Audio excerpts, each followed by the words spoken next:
अस्सलाम वालेकुम रहमतुल्लाहि व बरकातुहू। This is me Adeel Ahmed and you are watching my YouTube and Facebook channel. आज इस वीडियो में बात करूंगा how to develop effective study habits. ये बहुत इंपॉर्टेंट टॉपिक है। इसके ऊपर मैं पहले भी बात कर चुका हूँ, मगर आज की वीडियो में मैंने जो टिप्स आपको देने लगा हूँ, ये टिप्स मुख्तसर सी वीडियो है और 3-4 टिप्स मैं आपको दूंगा और इसमें आपको बहुत ज़्यादा फ़ायदा होगा। अगर आप तालिब इल्म हैं, स्टूडेंट हैं, आप इन टिप्स को फ़ॉलो करते हैं तो अपनी जो स्टडी हैबिट्स है आप उसको इम्प्रूव कर सकते हैं। और इसके अलावा भी अगर आपको किताब पढ़ने का शौक़ है या फिर आप चाहते हैं कि यार मैंने स्टडी करनी है, मैंने किताब का मुतालिया करना स्टार्ट करना है, तो फिर ये आपके लिए जो है ना वीडियो फिर भी जो है यूज़फुल साबित होगी। वो किस एतबार से कि आपको स्टडी में काफ़ी सारी हेल्प मिलेगी। तो चलते हैं वीडियो स्टार्ट करते हैं।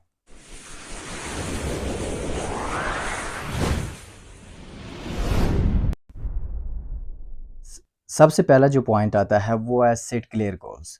अब सेटिंग गोल्स की तो सारे लोग बात करते हैं, कुछ कहते हैं लाइफ गोल सेट करो, कुछ कहते हैं अपने शॉर्ट टर्म गोल सेट करो, कुछ कहते हैं लॉन्ग टर्म गोल सेट करो। और अब ये गोल सेटिंग जो है ये एक पूरा टॉपिक है। अब मेरी जो मुराद है कि सेट क्लियर गोल्स, इसका मतलब है कि आप जो पढ़ना चाह रहे हैं, आप अपनी स्टडी को लेके आप गोल सेट कीजिए। What you want to achieve in this study period और इन दिस स्टडी सेशन जो आप अब स्टार्ट करने लगे हैं। लाइक अगर आप तालिब इल्म हैं तो आपने देखा कि आपने गोल सेट किया कि मैंने अब ये पढ़ना है, और उससे पहले आप ये चीज़ तय कीजिएगा आप चाहते क्या हैं, what you want to achieve. सबसे पहले ये चीज़ आपकी क्लियर होना बहुत ज़्यादा ज़रूरी है। उसके बाद जब आप देखते हैं कि कैसे, हाउ वाला जब सफ़र शुरू होता है वो बात की बात है, बट सबसे पहले आप अपने आप से ये सवाल कीजिए कि आप क्या चाहते हैं अपनी इस स्टडी से, अपनी इस मुताले से। तो अपना गोल तय कीजिएगा। गोल तय करने के बाद आप तय कीजिए कि आपको चाहिए क्या। जब चाहिए क्या ये आपको जवाब मिल जाए कि आप क्या हासिल करना चाहते हैं इस जो प्रोसेस है पूरा स्टडी का, इसके बाद आप किस काबिल होंगे, किस लेवल के ऊपर होंगे, क्या हासिल करेंगे एक स्पेसिफ़िक किताब का मुतालिया करके या फिर आप चंद किताबों का मुतालिया करके। और जब ऐसा कर लें, करने के बाद आपका जो एक टारगेट है, जो आपने गोल सेट कर लिया, उस गोल्स को आपने डिवाइड करना है। आपने उन जितने भी लार्जर टास्क हैं, उनको डिवाइड करना है स्मॉलर के अंदर। मिसाल लीजिएगा, अगर आप किताब स्टार्ट करने वाले हैं, आपने एक डेडलाइन दे दी अपने आप को, मैंने 1 मंथ के अंदर ये किताब ख़त्म करनी है। अब 1 मंथ तक आपका किताब ख़त्म करना, ये आपका एक बड़ा गोल है। और अब आपने उसको जब स्मॉलर टास्क के अंदर डिवाइड किया, आप देखेंगे कि डेली के आपने कितने सफ़े पढ़ने हैं।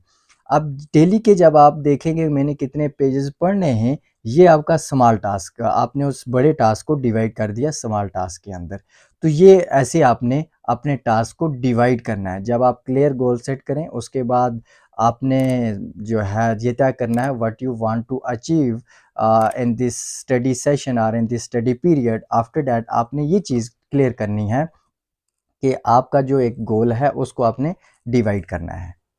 और दूसरा आता है क्रिएट अ स्टडी स्केड्यूल। अब ये स्केड्यूल का जब भी लफ्ज़ हम सुनते हैं, टाइम टेबल का लफ्ज़ हम जब भी सुनते हैं, तो एक वो पुराना जो स्कूल का एक टाइम टेबल था वो हमारे जहन में आ जाता है कि यार ये कहीं वही बोरिंग सा टाइम टेबल होगा। मुझे याद है कि हम सुबह के वक्त और टाइम टेबल को बनाते थे और शाम के वक्त हम दूसरा टाइम टेबल बना के दीवार के साथ लगा देते थे कि हम इसको फॉलो करेंगे, मगर वो नहीं होता था।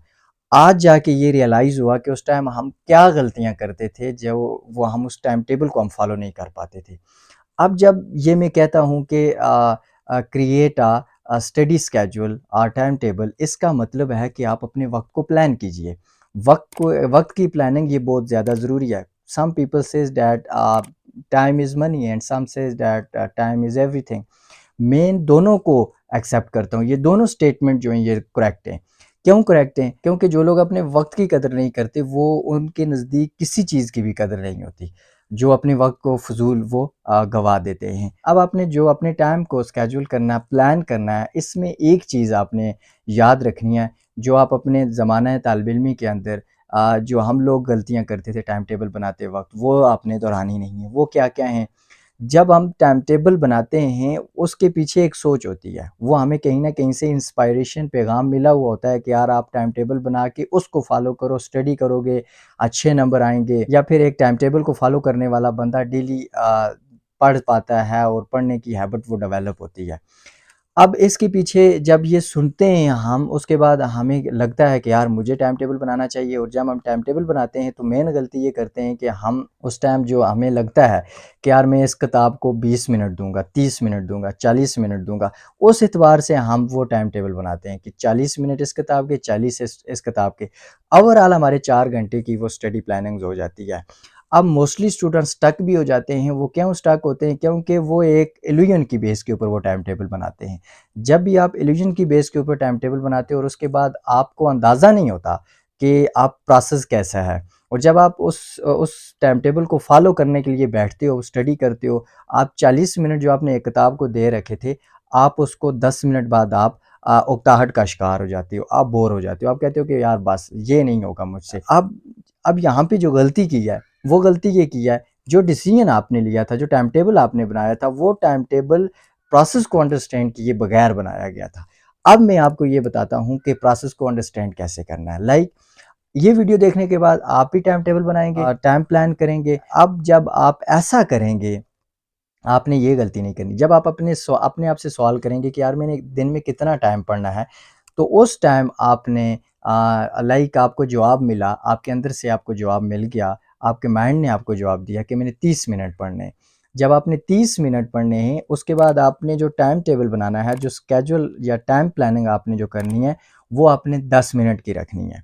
इसके पीछे बहुत बड़ी लॉजिक है, साइंस है, वो ये कि जब आप 10 मिनट रखेंगे, कम से कम अगर 30 मिनट आपको आपका ज़हन कह रहा है, माइंड कह रहा है कि मैं पढ़ूँगा, उसके बाद आपने सेट कर लिया 10 मिनट मैंने इस किताब को देने, 10 मिनट मैंने इस किताब को देने। उसके बाद 10 मिनट जब आप फुली कंसंट्रेशन के साथ आप उस किताब को एक दिन दे लेते हैं, दूसरे दिन आपका इंटरेस्ट बढ़ेगा, आपकी जो क्वालिटी ऑफ टाइमिंग है वो भी इंक्रीज़ होगी, प्रोक्रास्टिनेशन आपका कम होता जाएगा, आप ऐसे ही इम्प्रूव करेंगे। लेकिन अगर आप स्टार्टिंग में ही 30-40 मिनट का एक किताब को दे के आप बैठ जाएँगे, उसके बाद आप 15 मिनट के बाद बोर हो जाएँगे, आप पढ़ नहीं पाएँगे, फिर आप टाइम टेबल चेंज करेंगे, आप अगले दिन पर डिपेंड करेंगे कल से मैं करूँगा, तो ये सारी चीज़ें जो हैं आपको आपके टाइम को भी वेस्ट करेंगी, और आपके अंदर एक प्रोक्रास्टिनेशन की जो हैबिट है, वो डेवलप हो जाएगी, जो कि एक स्टूडेंट के लिए मैं समझता हूँ इंतहाई नुकसानदेह है। और तीसरी चीज़, चूज़ सूटेबल स्टडी एनवायरनमेंट। अब सूटेबल स्टडी एनवायरनमेंट से क्या मुराद है? हम लोग कहते हैं कि यार ऐसा एनवायरनमेंट हो जहाँ आपको कोई शोर-शराबा ना हो। अब सूटेबल एनवायरनमेंट जहाँ पर आप कंफर्टेबल हो, जहाँ पर आपको कोई डिस्ट्रैक्ट करने वाला ना हो, जहाँ पर आपकी सोर्स ऑफ डिस्टर्बेंस जो है वो बिल्कुल कम हो। जहाँ पर आप बिल्कुल पुरअमन और पुरइत्मीनान के साथ बैठें।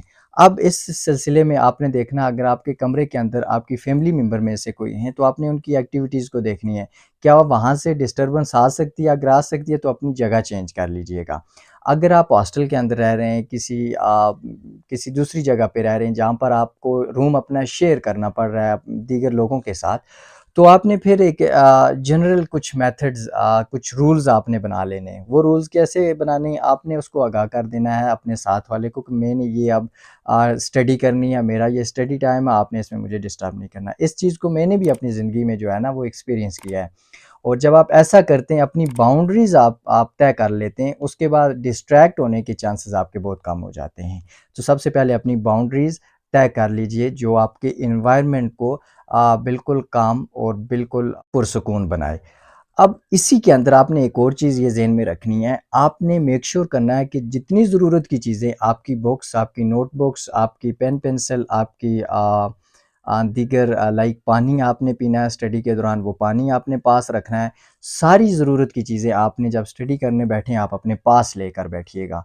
ऐसा ना हो कि आपका मटेरियल आपसे दूर हो, लाइक आपने पानी आप पास रख के आप नहीं पढ़ रहे हो, और 10 मिनट के बाद आपको रियलाइज़ हुआ कि यार अब मुझे प्यास लगी हुई है। आप पानी पीने के लिए किचन के अंदर जाएँगे, या फिर बाहर पानी लेने के लिए जब जाएँगे, तो ऐन मुमकिन है जाते वक़्त आप मोबाइल भी ले जाएँ, और साथ फिर आते वक़्त आपको 30-40 मिनट हो जाएँ और जब वापस आएँगे तो फिर आपकी वो जो आपने बाहर टाइम गुज़ारा है, किन सोचों में गुज़ारा है, किन एक्टिविटीज़ के अंदर गुज़ारा हुआ है, फिर जब वापस आएँगे तो आपकी जो स्टेट ऑफ माइंड है, वो वाली नहीं होगी जो आप पहले छोड़ के गए थे। और ऐन मुमकिन है कि शायद अब आप पढ़ें ना, बल्कि आप ये कहें कि यार अब मैं उस प्रोजेक्ट के बारे में, उस सोचों को सोचने लगता हूँ, जो मैंने बाहर अभी जो सोचें आई हैं, या वो एक्टिविटीज़ जो अभी आपने बाहर जाके सर अंजाम दी। अब यहाँ पर शायद आप प्रोक्रास्टिनेशन का शिकार हो जाएँ। कोशिश कीजिए जितना ज़रूरी मटेरियल है वो आपके पास होना चाहिए, ताकि स्टडी के दौरान अगर आपको किसी चीज़ की ज़रूरत हो,